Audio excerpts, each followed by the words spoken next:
ating series on Knowing God, the Creator of Family. Dahil yung pong buwan ng Setyembre, tayo po'y nagdiwang ng ating Family Month.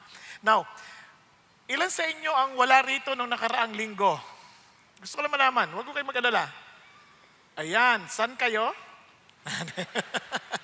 Kung sakali naman kayo po ay nagpunta doon sa mga rallies, wala namang problema doon. Napakaganda ho yung i-express natin kung ano po yung mga righteous anger natin sa ating mga puso, yung ating mga frustrations. Ganun pa man, I pray that the boldness that we had in expressing our feelings, no, yung mga righteous indignation, kumbaga, sana ganun din ka-passionate tayo to declare our Lord Jesus Christ, who alone can really change our nation.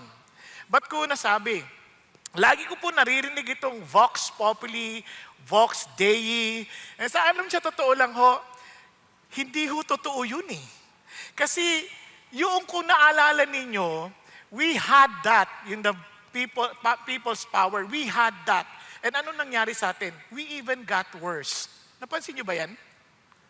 Ngayon, alam niyo po ba na yung Vox Populi, kung naalala niyo, they were the ones who were shouting, crucify Him, pero hindi yun boses ng Diyos. Yung mga nagrarayot po nung panahon ni Paul, they were trying to destroy Paul, and it was the shout of the people, pero hindi yun boses ng Diyos. Kaya wag ho tayo magpapadin lang na kapag mas maraming tao, sila na yung tama. Minsan ho, kung sino pa yung marami, sila pa yung may tama.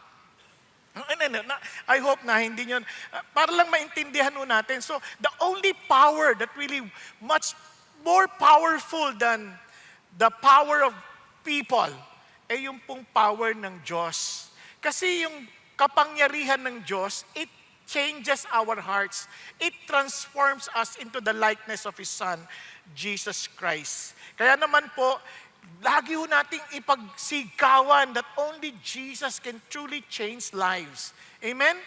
Kaya kung hindi natin experience yung kawawa naman tayo. Kaya nga, ang pag-asa ho ng bayan, tayo pong mga kumikilala kay Jesus Christ ay talagang tumayo ng maayos. Look at the challenge of God. If my people, hindi ho lahat my people will humble themselves and turn from their wicked ways. Napansin niyo po ba yun? Sinong hinahamon niya? God's people. He's not looking for anybody, for everybody to repent. He was just first challenging God's people. And sabi niya, and pray. Diba? Ang importante yun Then I will hear their prayers and heal their land. At sa totoo, tayo rin po ang ilaw at asin ng sanlibutan. Kung yung ilaw, kukurap-kurap, tiyak, kurap talaga yung pamahalaan. Di ba? Kung yung ilaw, yung asin, matabang, contaminated na, mahihirapan ho tayong mapigilan ang kabulukan sa ating paligid. Nauunawaan po. Kaya kailangan ho talaga tayong bumalik sa gumawa sa atin upang magkaroon po ng kaayusan ang ating pong paligid. So, ngayon po, bago po magpatuloy, shoutout lang po sa mga kapatid natin sa Macau at ganun din sa Hong Kong. Sabi nila, sumasabay po sila sa atin dito. Kaya praise God po, kawayan natin sila. At siyempre, kasama na rin ang mga kapatiran natin sa lahat ng lupalop ng Pilipinas at sa ibang bansa. Ngayon po, para maintindihan nun natin to, gusto ko muna kayong kwentuhan. Noon po, meron pong nabalita si Rob Drinkwater. Kakatuwa ang apelido niya, Drinkwater. Si Rob Drinkwater ng Western Star, nireport po niya ito noong 1970 pa, nang tagal-tagal na. Si Adrian Pierce, 17 taong gulang at that time, na taga Ontario, siya po ay estudyante ng St. George Henry Secondary School. At nung magpapasko po, ito po yung kanyang girlfriend, seryosong-seryoso niya po ito talagang kasintahan. Kaya lang, excited po siya kasi magpapasko na Parang ilang araw na lang, Pasko na. Di ba? Parang tayo atang, parang ganun no?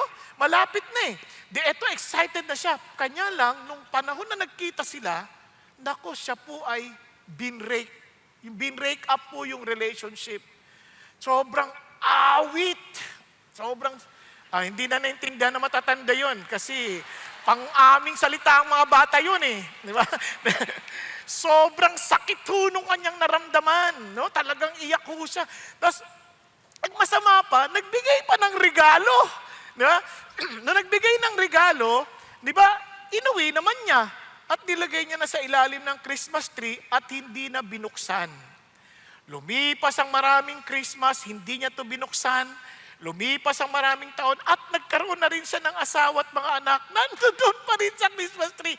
Hindi niya binubuksan. Hanggang sabi ng mga anak, pa, buksan na natin to. Sabi niya, wag na wag niyong gagalawin yan. Ganyan. Siyempre, sama pa rin ang loob, no? Tapos sabi nga doon, hanggang sa lumipas na rin ang hindi na nakapagpigil yung asawa. Ba't pa kasi nandito pa yan? Itapon na nga natin yan. O, di ba? Nung itatapon na, tinitigan pa muli ng isang beses. Yun. Tapos, tinapon din. Hanggang doon lang ho yung kwento ni Rob Drinkwater. Eh nung nakarating sa akin yung kwento, dinagdagan ko.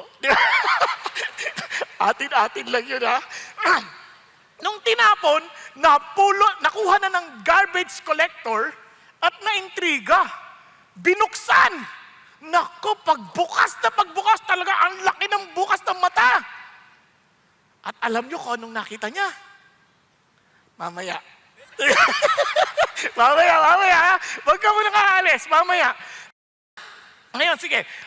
Bago natin pagpatuloy yan, gusto ko na maintindihan natin, ito po yung pamilya. And sabi natin, God is the creator of the family. And since if we know God, obviously, we will all the more appreciate the family that He created. Tama? Alam nyo, ganito ho yan. Nung Genesis po, when God created man in His image, in the image of God, He created him. Male and female, He created them. Napapansin nyo? Now, pansin nyo po ito, God blessed them and God said to them, be fruitful and multiply and fill the earth and subdue it.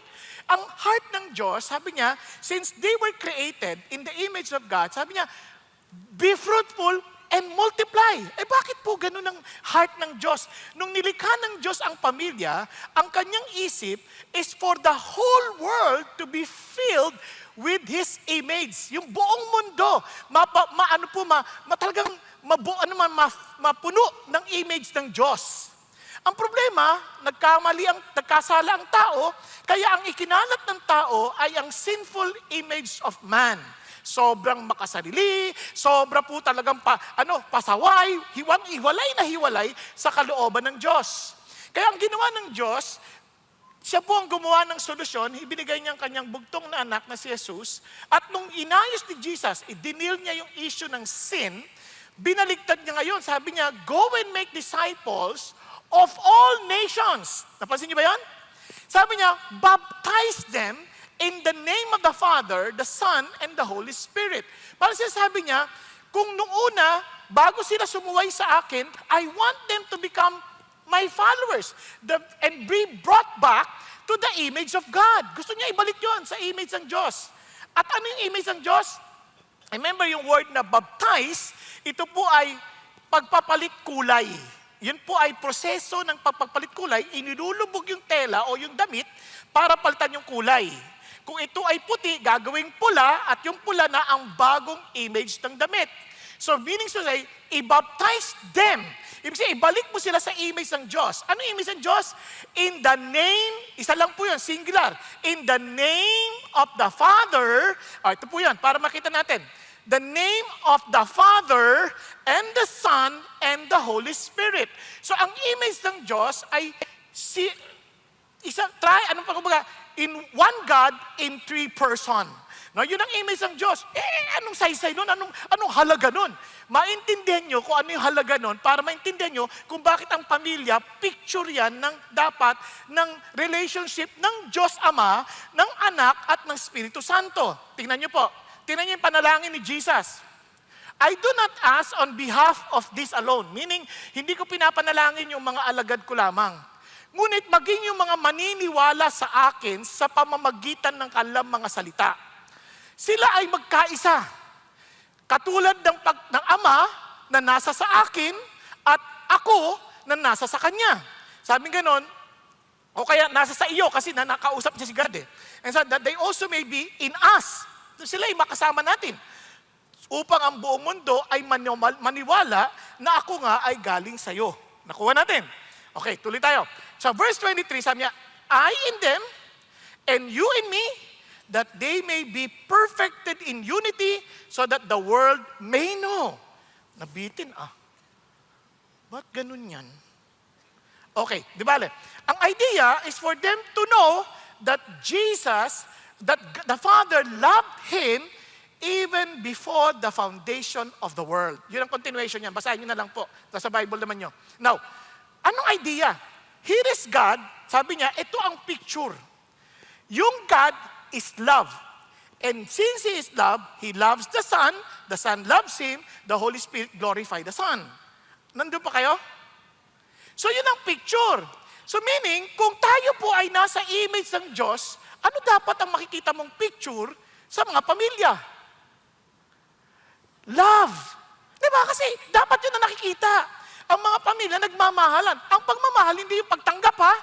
Kasi marami ang sabihin, kung mahal mo ko, dapat. Ano yun? Namalabas yung uso. Bakit mahal mo? Gusto mo, halikan ka. Ano ka? Dapat, ang pagmamahal, ikaw ang nagbibigay. Ibig sabihin, aantayin mo yung tamang panahon, hindi yung hintay mo, hindi pa kay kasal. Aantayin mo kasi bibigay mo yung buhay mo sa Kanya para sa ikabubuti niya, hindi sa ikabubuti natin. Are you following? Kaya nga, pag binasa mo yung Bible, for God so loved the world that He gave, nagbigay.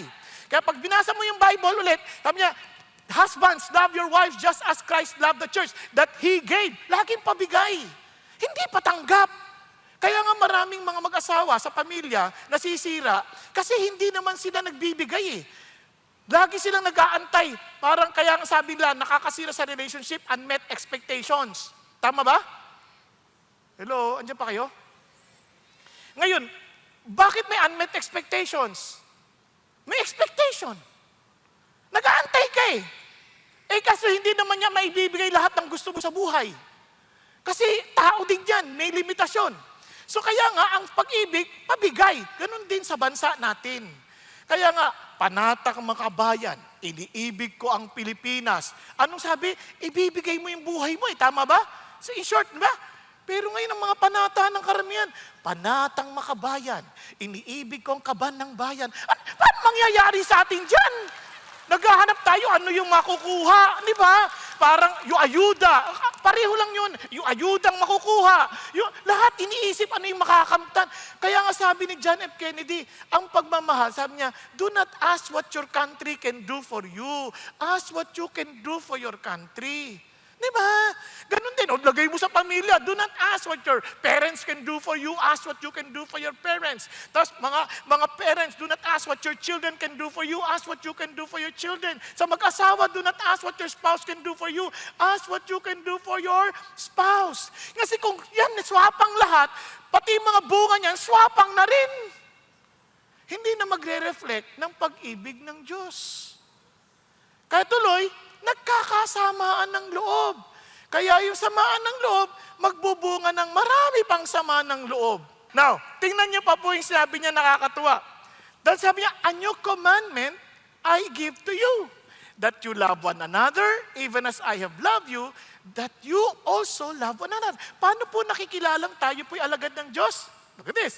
By this, all men will know that you are my disciples if you have love for one another. Tingnan niyo po yung katabi niyo. Mahal niyo po ba yan?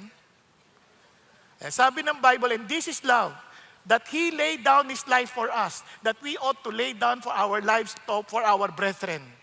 O, tingnan niyo ulit katabi niyo. Handa ka bang mamatay para dyan? Pastor, mukhang patay na ito Tulog lang yan. Now, iba naman. Mapapatay ko to, Pastor. Baka magalit na naman kayo, kasi alam siya, totoo lang, hindi yung handang mamatay, hindi naman kailangan literal patay Yung lang ibigay mo yung best mo, para lang sa, kunyari, ikaw nag-aaral ka, bigay mo yung best mo, para sa ikabubuti ng ibang tao. Naku para ka rin namatay sa sarili yun, kasi minsan ayaw mo mag-aaral mahirap naman, gusto ko pa matulog Di ba?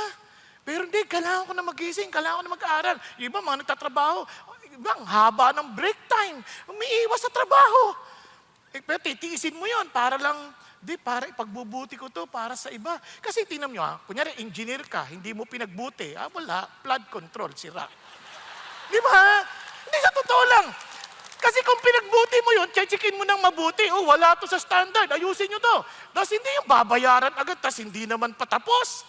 Di ba? Ibig sabihin, merong hindi gumagawa ng kanyang trabaho. Yung iba naman, pipirma na lang. Sige, pirma na to, tapos na to, okay na. Hindi mo lang chinek. Check mo naman. Kung mahal mo yung buong bayan at mahal mo yung mga kababayan mo, dapat chinek mo yan. Hindi ko tinitira sila. Sinasabi ko lang sa inyo mga napapanood natin. Kasi napapanood naman natin di ba? Tinuturuan ko lang kayo kung bakit. Kasi nga ako sa mga tanungan. Alam sa totoo lang, pagtatanungan, kung talagang mahal niyo yung bayan, ang tanong dapat ganito, bakit kailangan mo yung budget na to? O bakit kailangan niyo magpunta sa ibang bansa? Yan, anong tulong niya sa Pilipinas? Di ba? Basta masaya ako nakakapasyal, masaya ako magtrabaho, ganon. Di ba dapat kahit sa negosyo, kung ako nagtatrabaho, tinatanong ko, anong return of investment yan? Pero wala akong narinig na ganong tanong, di ba nakakaano yun? Bakit kaya ganon? Wala na ba talaga nagmamahal sa bayan? If this is my representative, then she should be asking the very question I have in my heart. Kaya tayo rin as Christians, wag na natin sila ituro, tayo na. What are we doing? Are we also giving our best in exercising our responsibility? Nakuha ninyo? Kaya lahat tayo, wag na nating magturan. Lahat tayo, hamon ng Diyos yun sa atin. Kaya nga, tayo mga Christians, we need to give our best. We are always trying our best to achieve the best service that we can possibly do for the glory of our God. Amen po? Kaya lahat yun, pinag-iisipan natin. Bakit? Kasi yun ang nais ng Diyos sa atin. And the last hurrah of Satan is to destroy our relationships. Kaya sinasabi niya, tingnan nyo, but realize this, that in the last days, difficult times will come. Kasi, when will be lovers of self? Wala na yung pagmamahal na galing sa Diyos, which is to give. Lovers of money, boastful, arrogant, revilers, disobedient to parents, ungrateful, unholy, unloving. Tingnan nyo, ayaw na makipag-ayos, irreconcilable, malicious gossips, without self-control, brutal, haters of good. Treacherous, reckless, conceited, lovers of pleasure rather than lovers of God, holding to a form of godliness although they have denied its power. Puro na ng ako. Puro ako. Kasi makasalanan tayong lahat. Makasarili tayong lahat. Naintindihan po? Now look at this. Friends, kaya wag tayo magturo sa iba. Ito yung last hurrah ni Satan. Kaya even among Christians, minsan hindi tayo nagbabatian. Pag nagkagalit-galit, wala na, galit-galit na. Hindi na nag-uusap. Kaya sabi niya, bakit? Godly, but they denied its power. And alam niyo ba ang the most powerful challenge, one of the most powerful challenges ng Christians, that they may, the so-called godly people, na they deny the power of God? Alam niyo kung ano? Magpatawad. Ay, ba't gumagalaw yan? Forgiveness. Tingnan niyo na lang. If you forgive others for their transgressions, your Heavenly Father will also forgive you. But if you do not forgive others, then your Father will not forgive your transgressions. Isa sa palatandaan na alam mong ikaw ay napatawad na ni Jesus at ikaw ay may saving faith at alam mong meron kang relationship kay Jesus, it is your ability to forgive. From the heart. Paano yun? Paano ba yun? To sum up us, maaaring sabihin natin, ako marunong ako. Dalawang klase kasi ang forgiveness. Forgiveness na nakasakit sa atin at forgiveness ng ating sarili. Sa marami sa atin, hindi natin mapatawad sarili natin Ayaw man natin ipahalata, pero madalas, yung ating relationship kay God naapektuhan ng ating pagtingin sa sarili na para bagang, hindi na ako gumawa ng tama. Kaya hindi mo rin mapatawad ang sarili. Nakakain ka ng iyong sariling natawag na guilt. Naunawaan po? Hello? Kaya yan ang atin ng pag-uusapan ngayon. Kaya kung babalikan natin po yung ating pong mga nakaraang mga messages, kung maalala nyo, if God is our Father, He revealed Himself as our Father, then live as God's child. Now, hindi lang yon. God is our Savior. He is a saving God. Kaya Jesus in every home, making sure that every part of every member of the family belongs to Jesus. At God is faithful, kaya naman let's make sure that the faith we receive should be the same faith to be passed on. Kasi ang nakakalungkot, baka iba yung naipasa natin sa natanggap natin. O kaya mali yung natanggap natin, mali rin yung ipapasa natin. Kaya make sure that the saving faith that we receive is the true faith and it is the faith that is passed on. Are you following? Ngayon, balik na tayo doon sa box. Ay, nakalimutan niyo na? Kasi, nung binuksan, nako, nagulat siya. Meron palang figurine doon. At ang nakalagay, God is forgiving, choose forgiveness. Oh, di ba? So, tandaan nyo ha, God is forgiving, choose forgiveness. Akala ko kukunin niya yung regalo eh.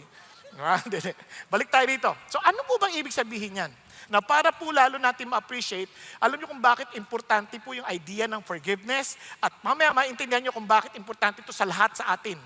Sabi mo ni John MacArthur, not only is forgiveness the path to joy and satisfaction and fulfillment in the family, but the inability to forgive not only destroys relationships, it destroys the people who don't forgive.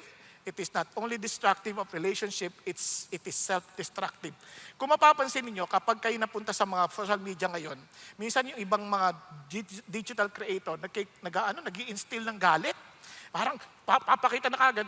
Be honest, yung mga inaakusahan sa atin, wala pa naman, wala pang finality doon. Wala pa. Kasi marami pang gagawin dyan. Marami pang investigasyong gagawin bago yan matiyak na totoo ngang nagawa nila yon o hindi. Di ba? At mapalasutan man nila yan o totoo o hindi, may Diyos naman tayo. Pero ang tanong sa atin, ano dapat ang ating attitude towards them? Paano kung makita mo siya pumasok dito, anong gagawin mo? Alam mo sabihin, kanya ikaw ay aser. Oy, wag ka dito. Kita ko yung picture mo, ha? Walang ganon, walang ganon. Di ba? Okay, makita mo sa daan, kapal, babatuhin mo ba yan? Hindi, walang ganon. Kasi tatandaan natin, yung ating pagtingin sa ibang tao, it reflects who we are. Nagkakaintindihan po? Kaya ito po ang tatlong bagay na huwag nating kakaligtaan. These are principles, hindi sila kumpleto, pero ito yung pinaka-basic para mapili nating magpatawad. Okay? Our eternal identity, everyday practice, and excellent model. Una, choose forgiveness because of our eternal identity. Pakisabi mo sa tabi mo, eternal identity. Sabi mo, nakatulog ka na naman. Sabi mo, eternal identity. Bakit? Napansin niyo po ba to? Naranasan niyo na po ba yung parang may isang tao, sasabihin niyo, alam mo, ang sungit niyan. Kasi tatawagin na, halimbawa, tatawagin mo ng taray. Tatawagin mo ng taray. Kasi tatawagin na siyang taray. Mapapansin, parang in-identify niya na sarili niyang taray. Ngayon, kahit walang dapat ipagtaray, magtataray. Kasi isip niya, hindi taray ako eh. Nakuha niyo ba yun? Kahit na wala namang kahit dahilan, magtataray. Yung iba naman, tatawagin mo, tawa. Ayan, palangiti yan. Parang na-identify na siya bilang palangiti. Kahit na hirap na. Pagod na ako. Ay, palangiti yan. Parang itatry niya yung best niya na ngumiti. Kasi yung identity, it affects the way we behave. Kaya importante po na maintindihan natin, ano ba yung identity natin? No, pag tinawag akong Christian, what does it mean? Di ba? Kasi sabi sa binasa natin kanina, so as those who have been chosen of God, holy and beloved. Pansin niyo, may tatlong salita kagad. You are chosen, you are holy, and you are beloved. Pag sinabi mong chosen, kasi importante ito, pag sinabi mong chosen, you are chosen by God Himself. Hindi ikaw ang namili sarili mo. It was the Lord who chose you. At itong sabi niya, and you were picked up among so many people, out of billions of people out there, God chose you, and nung tinili ka ng Diyos, itong amazing part, He chose you for a specific purpose. Hindi ka pinili for the sake of being, parang pinili ka lang. No, you have a purpose to fulfill. At hindi lang yon, lalo na ang picture dito is more than that. It is a choice of being part of His family. Kasi hindi lahat ng nasa orphans, ina-adapt. Pinipili lang nila yung feel nilang dapat nilang i-adapt. Are you following? Kaya tayo naman, we're so blessed. Bakit? Kasi sabi ng Lord, "Blessed be the God and Father of our Lord Jesus Christ, who has blessed us with every spiritual blessings in the heavenly places, in Christ, just as He chose us in Him before the foundations of the world, that we would be holy and blameless before Him in love." Sabi niya, He predestined us to adoptions as sons through Jesus Christ to Himself according to the kind intention of His will. Sabi niya, those who come to Jesus, they are the ones whom I have chosen to be part of my family. Kaya parang ito, yan na, predestined na yan. The moment you chose Jesus, you're part of the family. Yan, kumbaga, wala kang pwedeng baguhin dyan. That is exactly the point. Parang pag pinili mo si Jesus, you're part of my family. Kaya he who received Him, they gave them the right to become children of God. Nakuha ninyo? Andiyan pa kayo? Now, isipin nyo, now that you're part of the family, ano ng identity mo? Kunyari, kung ako ay, halimbawa, ano apelido mo, Renato? Ano apelido mo? Tupas. Kasi tinatanong lang kung totoong tao si Renato. Totoo po yan. Ang apelido niya ay Tupas. Ano ba? Kasama siya ng mga tupa ni Lord. Ay, di. Now, halimbawa si Renato.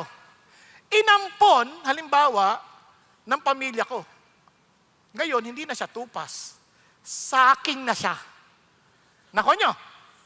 Sakin na. Kasi, saking na kasi saking apelido ko. Di ba? So, ang identity niya, hindi na tupas. Saking na. Kasi, pamilya ko na siya.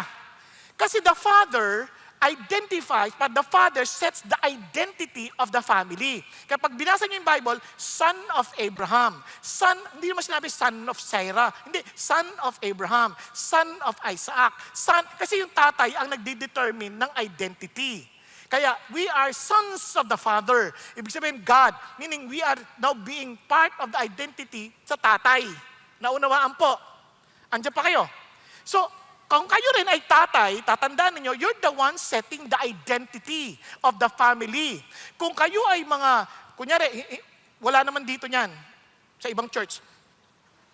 Yung tatay, nangangaliwa, you're setting an identity of infidelity. Nakuha ninyo? Kaya kahit ayaw ng anak yan, one day magtataka ka, bakit yung anak, kahit hindi niya alam, bigla na siya napupunta rin doon sa same problem. Kasi nga, you're setting the identity. Kaya naalala ko yung tatay ko, nung bata pa kami, sabi niya, wag na wag kang mandadaya sa school, ha? Wag na wag kang mangungopya. Kasi tatandaan mo, yan ang tanging dangal meron tayo. Hindi ko makalimutan yun. Basta alam ko, pag kami, dahil kami saking, hindi kami dapat nangungopya. Kaya di ako nangungopya. Kasi bakit? Yun ang dala namin. Sinabi ng tatay yun eh. Yun ang pagkakilala sa atin. Di ba? Kaya, isa pang na hindi ko makalimutan kasi hindi ako mahilig mag-aral. Ang pangit ng grades ko. Yung anak kapatid ko, umuwi. Tay, sabi niya, tay. O bakit? Meron akong classmate, saking. Ang unang tanong, matalino ba? Paisip ako ba't ka tinatanong yun? Okay lang, average lang. Hindi totoong saking yan. Sabi ba naman? Alam niyo, hindi naman totoong lahat ng saking matalino, ha? Baka ma-misinterpret ninyo kahit ako hindi ako matalino. Kaya yung tatay ko lang, parang nagsaset siya ng identity. Kaya naman yung mga kapatid ko, honor student, ako lang ang hindi muntik na hindi ma-identify eh. Kasi talaga ang labo ko talaga tao eh. Pero maawain ng Diyos, binago niya yung puso ko, nakita ko yung halaga kung bakit niya kami pinag-aaral. So balik na tayo ulit dito. So nagsaset siya ng identity. Are you following? Nagkakaintindihan? Ganon din kay God. Sabi niya, we are adopted sons. So ano ini-expect niya sa atin? Tingnan niyo, when we were created, binalik niya tayo to our original design.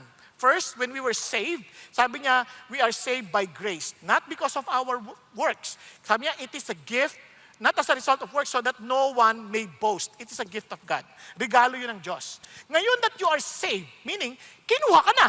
niligtas ka na sa dati mong pinanggalingan na talagang you are enslaved by Satan, daw ano sabi niya?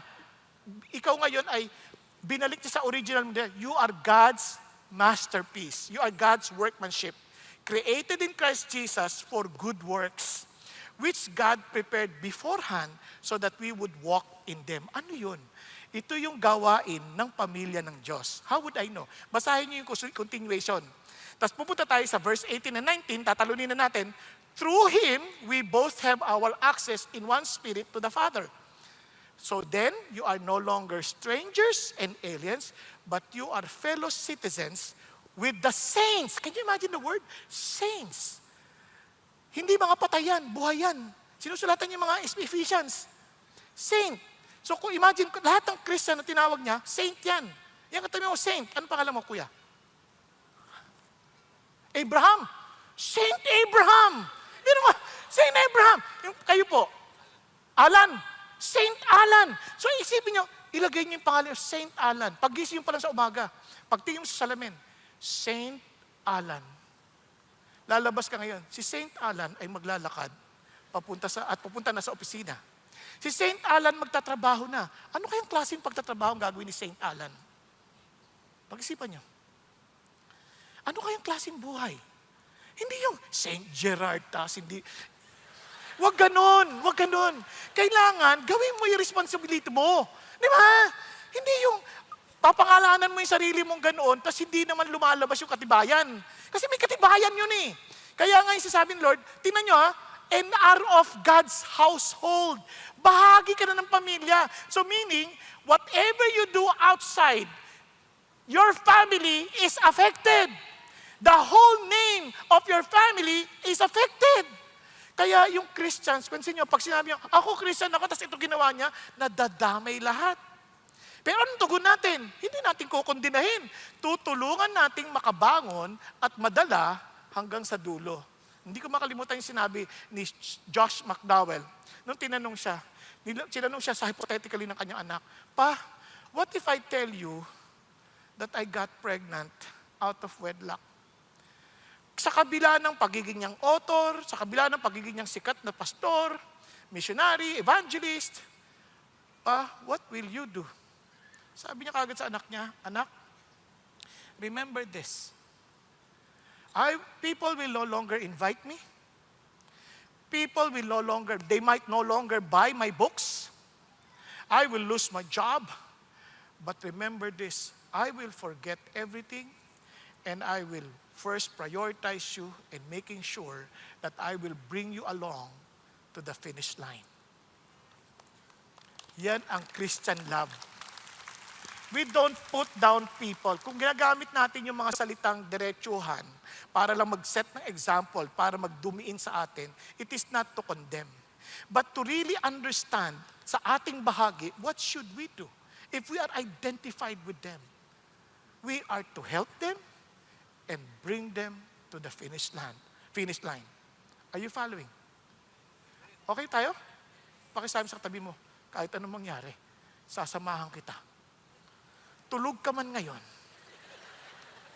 gigisingin kita para makatapos tayo hanggang alas 6. Ay, hindi, joke lang. Okay, nagkakaintindihan. We're family. Now look at this. Tingnan nyo. Even Paul, inulit niya sa Galatians yan. For then, while we have opportunity, let us good to all people, especially to those who are of the household of the faith.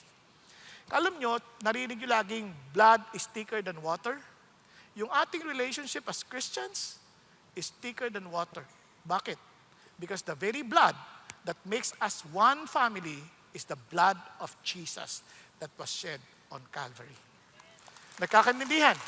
Kaya we are to protect whatever we do. Mahal mo yung kapatid mo, Lord, I will not allow your name to be tainted at masira yung kapatid ko because of me. Kaya yun din ang prayer ko sa aking sarili, Lord, tulungan niyo, huwag akong gagawa ng anumang bagay na ikahihiya ng pangalan mo. Kasi marami na ako nagawa in the past na nakakahiya. Pero ngayon, Lord, you have given me another chance. Please, huwag mo na akong pahintulutan gumawa ng anumang bagay na ikahihiya ninyo at ikakahiya ng pangalan nyo at the same time ng mga kapatid ko sa buhay. Nagkakaintindihan? But just in case Let's still work together and finish the race together. Yan ang Christian life. Kaya alam niyo, minsan nakakalungkot, no? Sabi na Christians are the only family that shoots their own wounded soldiers. Binabanatan natin sarili nating mga kapatid. Nasugatan. Pakisabi sa katabi mo, pag nasugatan ka, huwag ka mag-alala. Didiinan ko. Para hindi na magdugo. Okay ba yan? Para hindi na magdugo. Now, let's look at beyond all this. Sabi nga naman, balik tayo sa Colossians. Put on love, which is the perfect bond of unity. So ano pang ginawa niya? Sabi niya, hindi ka lang basta chosen, you are holy. Amazing, holy. Ano ibig sabihin ng holy? Alam niyo, yung holy means you are set apart. You are set apart for Him, for His purpose. Parang dedicated. Halimbawa, yung upuan na yon, blanco. Wala ba kayong katabi? May mga nakatayo sa likod, may upuan pa dito, oh.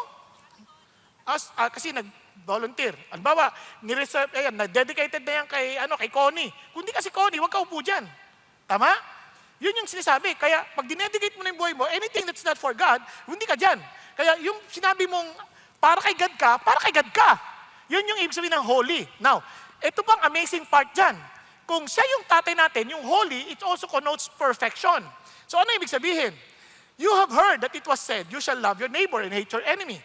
But I say to your enemies, and pray for those who persecute you. Sabi niya, I say, love your enemies, and pray for those who persecute you, so that you may be sons of your Father who is in heaven. For He causes His sun to rise on the evil and the good, and sends rain on the righteous and the unrighteous. Grabe, di ba? Sabi niya, tapos ito pang dinugtong niya. For if you love those who love you, what reward do you have? Do not even the tax collectors do the same? Di ba yung mga makasalanan, ganun naman ang ginagawa nila. Kahit sinong ordinaryong tao, yung bumabati sa kanila, babatiin lang din nila. Tama? Eh sabi niya, if you greet only your brothers, what more are you doing than others? Do not even the Gentiles do the same? Kunyari lang. Tayo, marami dito, sabi natin, oh, we are one family. Pero hindi tayo lahat magkakilala. Pagdating sa labas, may bumati sa'yo. Hindi ka binati. Ano gagawin mo? Oh, hindi ko na rin siya babatiin. Bahala siya. Ganun ba yun? Sabi niya, if you greet only those who greet you, pareho lang yun. Normal lang yun. Talagang ganun lang. But you are not the same.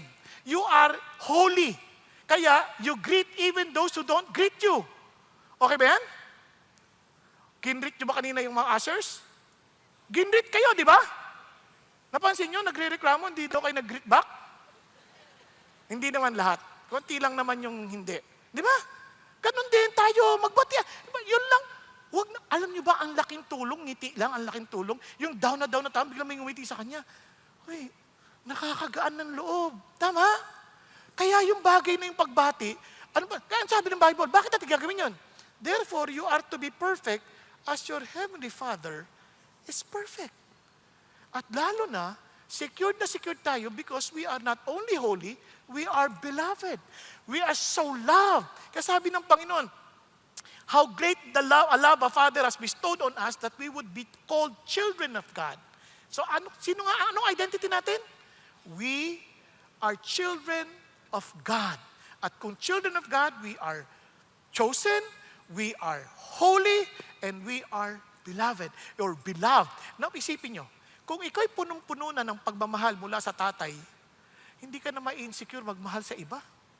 Kasi kahit di mo ako pansinin, ang tatay ko, lagi ako pinapansin. Kahit hindi mo ako sagutin, okay lang. Ang tatay ko, lagi ako sinasagot. Okay tayo? Hello? Parang kahit di mo ako sagutin, okay lang. Bakit ang tatay sumasagot eh? Yun ang idea ng Diyos. Now, look at this. So ngayon, anong gagawin natin? Kung God is love, at ikay anak ng Diyos, ano ka ngayon? Renato is love. Tama? Abraham is love. Alan is love. So madalit salita, sino ka? Palitan mo yung pangalan mo ngayon. Renato is patient. Renato is kind. Renato is not jealous. Renato does not brag and is not arrogant. Renato does not act unbecomingly. Renato does not seek its own. Renato is not provoked. He does not take into account a wrong suffered. He forgives. Does not rejoice in unrighteousness, but rejoices with the truth. He bears all things, believes all things, hopes all things, endures all things. So paki-memorize nyo po, ipalitan nyo ng pangalan nyo. Okay tayo? Pag nagda-drive ka, kinat ka, Bong is patient. Yeah. Bong is kind. Kaya wala akong dahilan na hindi magpatawad. Because Bong is love. Tama? Nagkakaintindihan? Kapag yung anak mo ang kulit-kulit nasa grocery, nagkakalat lahat. No, bigla mong banggitin, Albert is kind. Naku naintindihan na natin? O kaya wag yung gano'n, pag nag-aaway kayo mag-asawa, tapos babanggitin mo yung pangalan ng asawa mo. Charlie is kind. Yung pangalan mo, wag yung pangalan ng asawa o ng anak, pangalan natin. Okay po? Kaya, napaka-importante nun. Now, pangalawa, our everyday practice. Siyempre, alam nyo, hindi madali yun kasi lagi na, araw-araw natin gagawin yan. Tingnan mo sabi niya, our everyday practice, sabi nga na, put on a heart of compassion, kindness, humility, gentleness, patience, bearing with one another, and forgiving each other. Now, ano napansin po ninyo? Yung word na put on, parang isusuot mo. Sabi niya, put on the heart. Pag sinabi mo the heart, ibig sabihin, hindi yung sapilitan. Hindi yung parang, di ba naalala niyo ng bata tayo? O anak, yan ang damit mo. Ano yan? Ang pangit. Kasi naalala ko ng bata ko, ang uso noon, bell bottom eh. Ewan ko, nabot niyo yun. Yung bell bottom, nasasarad, takip yung paa, saka alligator shoes ang tawag, yung matataas. Ganyan. Ngayon, nung papantalon na ako, sabi ng tatay ko, paliitan mo lang yung yung pantalon ko, punta ka sa tito mo, yung tito mo, magaling magsastre yun. Ang sapatos niya, baston. Yung talagang nakadiretso, walang sapatos, papasok mo ganyan. Yung shoot, kung hindi mo masushoot. Isipin mo, nung napaliitan na, sinuot ko ngayon. Bata pa ako nun. Sinuot ko ngayon, kitang-kita yung sapatos ko. Tapos sabi nga gano'n, ay, ang gwapo mo, sabi nung tatay. Ang gwapo Ikaw, kasi bata ka, parang nagre-reklamo sa puso mo. Kaya pagpasok sa school, lahat hindi mo makita yung sapatos, ikaw lutang na lutang. Adidas match, kulay orange. Lutang na lutang. Kaya alien ang dating, di ba? Kaya during the flag ceremony, habang kinakata, ang pakiramdam mo, yung flag nasa paa mo eh. Kasi lahat titingnan ang ganyan, no? Di ba? Parang ang hirap ng pakiramdam. So, yun, wala kang saya doon. Ito, sinasabi niya, put on a heart. Ibig sabihin, with joy, with such delight, nagagawin mo to. With such delight, susutin mo to. Pero para ma-enjoy mo yan, kailangan, hubarin mo muna yung pangit na damit, yung mga pangit na hindi bagay sa'yo. Hubarin mo muna yung bagay na damit na hindi nakakabuti sa'yo. Kaya nga, mapapansin ninyo, bago sinabi yan, sa unang verses, itong sabi, but now you also put them all aside. Put them all aside. Anger, wrath, malice, slander, abusive speech from your mouth. Do not lie to one another since you laid aside the old self with its evil practice. Lahat yan, tabi mo na. Paano mo gagawin? Ito pa, buti na, hindi pa tapos. And put on the new self. Kasi may bago ka ng pagkatao. He is being renewed to a true knowledge according to the image of the one who created him. Meaning, you have to always remind yourself of your new identity, tapos i-meditate mo. Kasi new knowledge renewed knowledge of the one who created you. Sino yan? Di ba remember, the Word, in the beginning was the Word, and the Word was with God, and the Word was God, and everything existed because of Him? Naalala nyo? It was Him who created us. It is the Word. Sabi niya, talaga yun yung sinasabi si Jesus who became human. Kaya naman, we are to meditate the very word that revealed Him. Na lagi mo ni-meditate para sa ganun, set aside yung galit, yung malis, yung slander, anything na nakakasama sa'yo, matatanggal. Alam nyo ba kung napaka-importante niyan? Sasample lang kayo, ha? Sino ba dito ang pwedeng magamit? Ikaw na lang ako, kuya. Halika dito, umakit ka nga dito sa taas. Ayan. Papakita ko lang sa inyo kung paano ka-importante yung ating iniisip. Kasi alam nyo, may pag-aaral na kapag mayroong mga grupo ng mga kabataan, inaral nila, sasabihin na sa tubig lahat ng mga bagay na masasama. Tapos, ito namang kakabila, lahat ng mabubuti, sasabihin na sa tubig. Nung finraise nila, surprisingly, chaotic yung structure ng tubig dito. Dito sa kabila, maayos. Ito, halimbawa iyan. Ganyan mo yung kamay mo. Ganyan mo yung kamay mo. Ha? Ganyan ha? Isipin mo, gwapo ka. Gwapo ko. Mabait ako. Mabait ang mga magulang ko. Mabait ang mga kaibigan ko. pinagpala ako ng Diyos. Isipin mo lahat yun. Talagang sobrang blessed ako. Hallelujah. Tingnan nyo. Ang tigas! Ang hirap ibaba! O ito, isipin mo, pangit ako. Wala akong kwentang tao. Isipin mo, wala akong kwentang tao. Talagang sobrang, wala akong kinabukasan. Napakasama akong tao. Napakasama ako. O, tinan mo parang, wala ka energy. Ano, hindi mo pinigilan?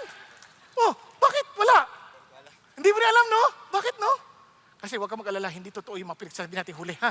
Ang totoo yung una. Salamat, Ian, ha?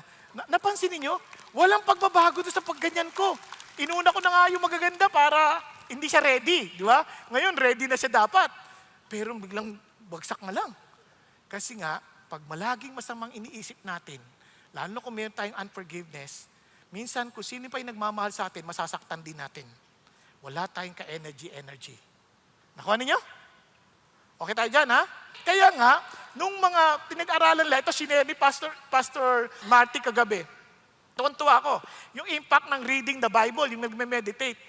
Yung feeling lonely, nagda-drop ng 30%. Yung mga galit, laging galit, yung mga anger issues, nagda-drop ng 32%. Yung mga laging may sama ng loob sa mga relationship, nagda-drop ng 40%. Yung mga nag-alcoholic, nagda-drop ng 57%. Sex outside of marriage, nagda-drop ng 68%. O, di ba? And feeling spiritually stagnant, nagda-drop ng 60%. And viewing pornography, nagda-drop ng 61%. Grabing laki ng porsyento nun. Kasi they first put aside all malice, all slander, all anger. So you can put on a new clothing. Anong ipuput mo? It is a clothing made of some special materials. And to easily remember the word, kokaihu genpa befo. Kokaihu genpa befo. Imported yung materials na yan. Ano yan? Ano yung kokaihu genpa befo? Ito po yan. Tadan! Compassion, kindness, humility. Gentleness, patience, bearing one another, forgiving each other. Alam niyo, pag sinabi niyo yung compassion, iniisip niyo yung awareness ng suffering ng ibang tao. Parang, kung ako sinisiraan itong tao na to, may problema siya. Palagay ko, di ba, sa halip na sumama loob mo, palagay ko meron tong pinagdadaanan na hindi maganda. Siguro, hindi siya tinatrato ng maayos sa bahay nila. Siguro, so you sense that compassion on him. Sa halip na magalit ka, naawa ka pa nga. Tama? Tapos kindness. Yung kindness, yung idea ng, ito po yung parang, nagiging warm-hearted ka. Parang, kawawa naman siya. Paano ko siya matutulungan? You begin to think on how to help the person. Yung humility, naintindihan mo, galing ako dyan. Masamang tao ako. In fact, tinatanong na sa akin, paano mo nalalagpasan yung mga comments sa preaching mo ng kung ano-ano? Una, hindi ko siya binabasa. Kasi I did not preach to impress people. I don't even care if they hated me, kasi even if it's unsettling. Why? Because I did it as long as I knew that I did it for my God's glory.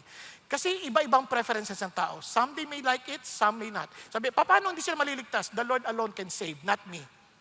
But some are being saved. I don't know why. It was only by the Lord. Nakukuha ninyo. Ang mahalaga, you know what you are doing. Nagkakadinihan? We cannot please everyone. Kaya, crucial yung, hindi ako doon tumitim. Ang iniisip ko lagi, teka muna, galing ako dyan, mas masama pa ako dyan. Pag sinabi mo siya, mayabang ka eh. Oo nga eh, sa totoo lang, sobrang yabang ako. Niligtas ako ni Jesus. Swapang ka eh. Naku, sobrang swapang ako. Niligtas ako ni Jesus. Walang niya ka. Naku, totoo yan. Ako yan. At masahol pa ako dyan. Niligtas ako ni Jesus. Nakuha ninyo? Remember where we came from. The old dress that we removed from us. Meron tayo niyan. Magagalitin? Sobrang magagalitin ako. Kung alam nyo lang, nananakit ako ng kapwa ko. Kasi maliit akong tao, may tinatawag na small man syndrome. Nagpapakasiga-siga kasi maliit. Nakuha ninyo? Nang babato, kasi wala ka namang panlaban, 5 bato ko na lang. Sabay takbo. Bakit? Masamang tao. Pero praise God, niligtas ako ng Diyos. Kaya pagpasok ng gentleness, it is a mild manner. Kasi sabi nga ng Bible sa Philippians, kung naalala niyo, let your gentleness be made known to all men. The Lord is near. Naalala niyo, Philippians 4:5? Bakit yun? Kasi lagi mo naisip, I need not to be rude on this person. Bakit? Kasama ko si Lord. Kasama ko si Lord. Alam niyo kung gaano kahalaga yan? O imagine niyo, galit na galit ka sa asawa mo. O kasi anak mo na lang. Ano ka ba? Sinasabi ko sa'yo mag-ingat ka! Dumaan si Pastor Peter. Di ba sabi sa'yo mag-ingat ka? Hi, Pastor Peter. Ingat ka. Ikaw naman eh. Bigla ka nagiging gentle eh. Tama? Bigla ka nagiging mild manner. Kasi bakit? Kasi mayroong isang taong, imagine mo si God yung kasama mo. Di ba? Paano nakakayaan mo, nagsisigaw-sigaw ka dyan? Kasama mo si Lord. Nakuha ninyo? Kaya sabi ng Panginoon, di lang yun. Be patient. Ano yung patient? Long suffering. Diba, parang tinitiis mo yun kasi alam ko magbabago to. Alam ko magbabago to by the grace of God. And bearing one another. Willingness to carry the burden with them. And finally, forgiving each other. Being gracious towards these people as God is gracious to us. Kaya mas madali nyo maaalala, compassion, kindness, humility, gentleness, patience, di ba? Befo, bearing one another, forgive each other. Okay po? Kokaihu, genpa, befo. Nagkakaintindihan? Now, let's continue. Anong sinabi pa ng Diyos? Look at this. Alam nyo, pag tayo po ay bilang Christians, we are really inviting persecutions, whether we like it or not. Kaya iinsultuhin tayo, sasaktan tayo, marami tayong may experience kung ano-ano. Kaya sabi niya, indeed, all who desire to live godly in Christ Jesus will be persecuted. And it's expected. Hindi lang yun. Blessed are those who have been persecuted for the sake of righteousness. For theirs is the kingdom. Kaya pag may nanginsulto sa'yo, may umatake sa'yo, sa halip na magalit ka, choose forgiveness. Bakit? My reward is great in heaven. As long as you're not doing it para lang mang-asar. Hindi, you're doing it because you're driving a point. Nakuha? And you're doing it for the name of Jesus. Kaya sabi ng Panginoon Diyos, wow, Lord, I will rejoice. Kaya kahit anong gawin nila, because you knew.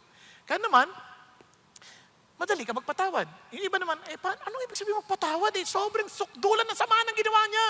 Now, remember this. Forgiveness is not ignoring or excusing the behavior. Forgiveness is not condoning the action. Hindi mo pinababayaan mo yung action. Hindi ganon. It is not eliminating the consequences. Talagang may consequence. Ano magagawa mo? Whatever they sow, they will also reap. The same thing with us. Di ba? Immediate process. Minsan sasabihin mo, Lord, nahirapan ako eh. Normal lang. Minsan pinoprocess mo ng matagal. Minsan it takes a lot of prayers para lang matulungan ka ng Diyos. Kasi hindi automatic. Nagkakadiyan. Kaya huwag ka ma-discourage sa parang hindi agad na biglang nawala. But you have to make a decision eventually. Then, and about the offender. Kasi yung pakiramdam ko, kasi hindi naman siya nagre-repent eh. It's not about him, it's about you. Ikaw magpapatawad, hindi naman siya eh. You cannot control him, but you can control yourself. Tama ba? Andiyan pa kayo? Kaya naman, ano yung forgiveness? It's a choice. You have to make a choice to forgive. You have to recognize wrongdoings. Na mali yun, kaya I choose to forgive. Letting go of revenge. Kumbaga, hindi ka gagawa ng anong bagay para maghiganti o para maging vindictive. Kundi para tulungan siya sa kanyang ikabubuti. Kung kailangan siya disiplinahin mo. Para sa kanyang ikabubuti. Hindi para sirain siya. It's for your personal freedom. Kasi the moment you forgive, napapalaya ka. Hindi mo ba napansin? Yung pag nagtatanim ka sa sama ng loob, di ka makatulog. Tapos yung kinasasama mo ng loob, tulog na. Yung asawa mo, galit na galit ka sa kanya, tapos tulog-tulog. Gumaganon pa. Kasi ikaw yung nabibihag. Tapos ito pa, independent of trust. Hindi naman sinasabi, ibalik mo yung trust, yung tiwala mo sa kanya. Pinatatawad na kita, kanya rin ang utang, hindi nagbayad. Pinatatawad na kita, pero hindi kita pauutangin ulit. Diba? Hanggang di ka nagbabayad. Tama ba? Kasi you have to regain the trust. Now, ano ba? Acknowledgement of consequences. Kailangan, hindi ina-acknowledge mo pa rin yung consequence ng kanyang ginawa. Katulad ng ginawa ng asawa ni Charlie Kirk. I forgive the offender. Pero hindi ibig sabihin, laya na siya. Ibig sabihin, tapos na. Hindi. He had to acknowledge that there is a consequence. Okay po ba yun? At saka hindi na against her. It is against the people of the United States of America. Kaya naman, blessing ang magpatawad. blessing. Kasi may joy of pleasing God. May privilege of displaying Christ-likeness. At meron tayong peace of mind and heart. At gumalakas ang ating mga pangatawan. Nakita natin kay Tom. Yung stronger relationship natin sa mga kapwa-tao. Kasi if we are hurt, we will hurt even those who love us. Yung pag meron tayong sama ng loob, yung mga nagmamahal sa atin, masasaktan pa natin eh. Bakit? Hindi natin alam kasi effect. Kaya may reliance tayo ultimately on God's justice. Lord, kayo na to. Pero pagka may unforgiveness, nako, para ka nabihag ng nakaraan. Ikaw ay laging anxious, minsan depressed, madami mong sakit, minsan dry ka spiritually, tapos may hindrance ang blessing and answered prayers, and of course, you're trying to take justice into your own hands. Sabi ni Martin Luther King, forgiveness is not an occasional act, it is a constant attitude. Gusto ko lang kayong kwentuhan. Si Will Franklin, ito po si Steve, kilala niyo no? Steve Chapman. Si Steve Chapman, isang mahusay na singer, Grammy awardee. Nag-celebrate po sila kasi yung kanyang panganay na anak, na-engaged na. Tapos ilang araw lang, yung anak naman si Caleb, nag-graduate ng high school. Kaya lang, isang pangyayari, si Will umaatras mula sa kanilang bahay, natamaan niyang kanyang kapatid, nasagasaan ng sarili niyang sasakyan. Nakita ng marami ng pangyayari at nag-aagaw buhay yung bata. Si Will nagtatakbo sa kaba, sa takot. Samantala yung tatay, kinuha yung anak, sinakay sa sakyan at nag-drive na sila. Binuksan ng bintana, Will! Will Franklin! Remember this, your father loves you. What? Yun ang automatic na reaksyon ni Steve Chapman. Bakit? Because he always put on a heart of compassion, diba? Kindness, humility, gentleness, patience, bearing one another, and forgiveness. Nakakaintindihan? Hello? Automatic. Bakit? Naging kasanayan na. Kaya yung damit natin, minsan, di ba, yung gusto-gusto natin, yung palagi natin inuulit-ulit na kasanayan natin suotin. Kahit minsan butas-butas na. Ba't yung gusto mo? Yung lamig eh. Presko. Napansin niyo ba yun? Pag nakasanayan na natin, parang ayaw na nating palitan. Kasi yun ang idea ng Christian character. Kaya finally, excellent model. Tulad ng ating title, sabi niya, our excellent model, God is forgiving. Choose forgiveness.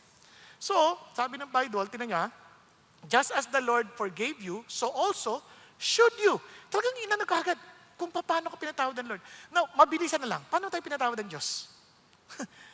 Hindi ho simple. Iniwan niya yung comfort ng langit. Sa totoo lang, hindi niya tayo kailangan. In eternity past, they were just enjoying with His Father, with the Holy Spirit. Hindi niya tayo kailangan. Tayo nagrebelde, and yet He knew that we will perish. Kaya naman, He had to come and leave the comfort of heaven to die for us. Yung lang mag-suffer ng kapareho ng gutom na narasuffer natin, yun lang mag-suffer na makaranas siya ng bagyo kapareho ng dinadaanan natin. Ako, hindi biro yun. Walang bagyo sa langit. Pero nabagyo siya para sa atin. Para ano? Para patawarin tayo. Pag-isipan nyo. Ganun magpatawad ang Panginoon. Hindi komportable ang magpatawad. Kaya huwag nating iisipin, komportable tayo pa nagpatawad tayo. It is not comfortable. It's painful. Because you're the one who will carry the burden of forgiving. But the moment you do that, as Jesus did it, it's a great joy. Seeing everyone happy. Kasi sabi niya, with great joy, He endured the cross. At yun ang makikita natin how the Lord, He's sharing with us the joy of God para sa ating lahat. Kaya naman, ang sarap-sarap isipin, nung nagpatawad tayo ng Lord, hindi niya naman, dahil mahal niya tayo, hindi ka naman niya pipilitin. Oy, tanggapin mo yung kapatawaran ko. Walang ganon. Minsan, hindi niya tatanggapin. Kasi magkaiba ang kapatawaran sa reconciliation. Since I don't have enough time to explain, magkaiba kasi ang forgiveness at reconciliation, yung reconciliation, it requires yung other party to agree with you. Yung forgiveness, binibigay mo na yun kahit di siya nag-agree. Naintindihan po natin? Kaya magkaiba yon. Ganun pa man, God is telling us to forgive. Tingnan niyo po paano ginawa ni Jesus. For you have been called for this purpose since Christ also suffered for you, leaving you an example for you to follow in His steps. Sabi niya, who committed no sin. Wala siyang kasalanan, nor was any deceit found in His mouth. Walang panlilinlang sa kanyang mga labi. While being reviled, wow, He did not revile in return. While suffering, He uttered no threats. Hindi niya tinakot. Pagtapos ko nito, lagot kay sa akin. Yari kayo. Walang ganon. Kept entrusting Himself to Him who judges righteously. And He Himself bore our sins in His body on the cross. For what purpose? Forgiveness. And look at ano sinasabi niya ngayon? In the same way, you wives, be submissive to your own husbands. Wives, sino mga wives dito? Wives, pakita sa kamay. Isipin nyo kung yung asawa nyo, isipin niya, hindi nagtitiwala sa Diyos. Anong pwede nyong makita na magagawa niya? Sa palagay nyo. Yung husband nyo, walang takot sa Diyos. Anong pwede niyang gawin? Mambabae. Yung iba, manlalaki, pwede rin. Nangyayari na yan eh. Hindi naman yan pang-iinsulto. Pangyayari na yan. Tama ba? Ano gagawin mo? Tapos susunod ka pa rin. Itong lalaking to, ang kapal ng mukha, nandadaya, ha? Tapos sasagot. Ano sabi niya? Paano mo panalunin? Babaybulin mo ba? Ha? Ano mo sinasabi ng Bible? Kayong mga manglulungalul niya, pupunta ka sa impyerno! Ganun ba? Ganun ba? Ganun ba sabi? Ano sabi? Hindi. They may be won without a word by the behavior of their wives. Sweetheart, kumain ka na ba? Hindi yung iimbisigahan mo, naka-miniskirt, 16 years old. Kapal niya, ha? Tapos datating sa bahay, nakaganyan ka na, miniskirt ka na, ayan ba, hanap mo? Naku, huwag ka nang lumaban dyan. Kasi pag may edad ka na, yung ugat labas na eh.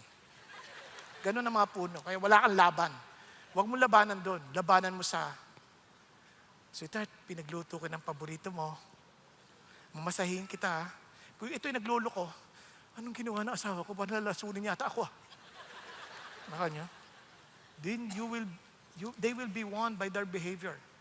Para lalo kung mapagtibay yan, pakinggan po natin ang testimony ni James at ni Carla dahil napagdaanan nila ito. Pakinggan po natin live. Ayan. Good day, everyone. My name is James, and this is my wife, Carla. We decided to get married earlier than we planned because I got Carla pregnant. But for the first several years of marriage, I usually went home drunk late at night, and this became the cause of our fights. Instead of avoiding those that triggered our fights, I still continued smoking, drinking, and having late night out with friends. This was also the time that I started to be unfaithful to Carla. I got involved in a relationship with another girl whom I met in one of the bars my friends and I used to frequent. I hated James when he was drunk. He was a different person, literally possessed by the spirit of alcohol. At this point, I already regretted marrying him. 6 years into our marriage, I felt things were getting worse. There were times that I caught some suspicious messages in his phone, and when asked, he always denied it. One night, James asked me to pick him up from his friend's party. As usual, I found him drunk. Before heading to the car, we both went to the restroom. I heard a girl calling his name from outside the men's room. I went out and confronted her and asked why she was looking for my husband. She was shocked and went away. That was the confirmation that James was indeed cheating on me. I was devastated and felt I was going to have a breakdown. While James was sound asleep because of drunkenness, I took our boys and left the house. This was the start of our separation. While we were trying to work on our marriage, a friend who was aware of our situation invited us to a CCF Sunday service. At the end of the service, I accepted Jesus as my Lord and Savior, and that was the beginning of my relationship with the Lord. But not for me. I didn't accept Jesus right away. While we were still physically separated and trying to fix our marriage, it seemed that things were going well. But then, I started seeing the other girl again. One morning, on my way to work, I decided to drop by our house where James was staying. I wanted to surprise him and bring him breakfast, but I was the one who was surprised. I found him with a woman in our room. That was the worst day of my life. I couldn't help but question the Lord at that time. While I was driving home to my kids, I heard a voice saying, "Relax ka lang anak, ako ang bahala." I pulled over to the side of the road because it was really audible like there was someone beside me. I found myself asking, "Lord, is that you?" Then right after, I found myself crying and crying. Amazingly, that same night, I slept so well and very peacefully. Until now, I still couldn't explain it, but I'm sure it is the peace from the Lord that transcends understanding. I realized that the Lord has prepared me for this because I didn't know what I would do if He didn't make Himself known to me 2 weeks ago. At this point, I just really surrendered to Him and asked for the strength to go through each day. I couldn't reach Carla after what happened. She blocked me. I couldn't even talk to my kids. I regretted what happened. I was so heartbroken. I even thought of ending my life because I felt I had nothing left to live for. I was at rock bottom. I had no one. I had no family anymore. Even my own parents and siblings were mad at me. But then, this was the time that I found myself crying out to the Lord. I realized that He was all I had. One Sunday, while watching the CCF online service, I asked the Lord when I could see my family again because I really missed them and wanted them back so bad. Amazingly, at that very moment, I saw Carla and our kids caught by the camera. What are the chances? I knew it was the Lord. Through that simple divine coincidence, the Lord gave me hope. So I continued on pursuing and trying to win my family back. And by God's grace, after 2 weeks, Carla had chosen to forgive me. It was clearly all by God's grace that I was able to forgive that fast. I thought that if the Lord was able to forgive me this much, who was I not to forgive my husband?